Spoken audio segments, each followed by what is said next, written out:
My card அட்டையை மாற்றிக்கொள்வதற்கு வார இறுதி நாட்களில் செயல்படுகிறது JPN. கோலாலம்பூர் மாநகரில் உள்ள அனைத்து UTC மையங்களிலும் மக்கள் சேதமுற்ற தங்கள் மை கார்டு அட்டையை மாற்றிக்கொள்வதற்கும் அதனை புதுப்பித்துக் கொள்வதற்கும் தேசிய பதிவு இலாக்காவான JPN தனது முகப்பிடங்களை வார இறுதி நாட்களில் திறந்துள்ளது. மானியத்திற்குரிய பெட்ரோல் RON 95 எரிபொருளை வாங்குவதற்கு மக்கள் தங்கள் மை கார்டு அட்டையை பயன்படுத்தும் முறை விரைவில் அமல்படுத்தவிருக்கும் வேளையில் சேதமுற்ற தங்களின் மை கார்டு அட்டையை மாற்றிக்கொள்ள அதிகமானோர் வார விடுமுறை நாட்களை பயன்படுத்தி வருகின்றனர்.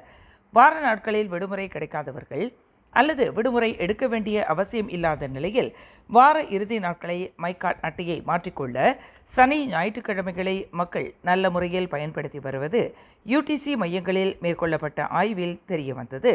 அரசாங்க உதவிகளை பெறுவது, அரசாங்க சலுகைகளை பெறுவது, உதவி திட்டங்களில் பங்கு கொள்வது, மருத்துவ சிகிச்சை, பணப்பட்டுவாடா, டோல் கட்டணம் முதலியவற்றுக்கு மென்பொருள் செயல்பாட்டில் உள்ள மை கார்டு அட்டை மட்டுமே செல்லுபடியாகும் என்பதால் அதிகமானோர் தங்கள் மை கார்டு அட்டையை மாற்றிக்கொள்வதில் அதிக ஆர்வமாக உள்ளனர்.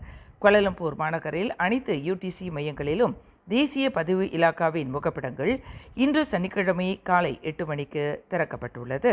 மேலும் செய்திகளை தெரிந்து கொள்ள கீழே இருக்கும் பெல் பட்டனை அழுத்துங்கள். உங்கள் மகிழ்ச்சியை வெளிப்படுத்த லைக் மற்றும் ஷேர் செய்யுங்கள். தொடர்ந்து திசைகளோடு இணைந்திருக்க சப்ஸ்கிரைப் செய்யுங்கள்.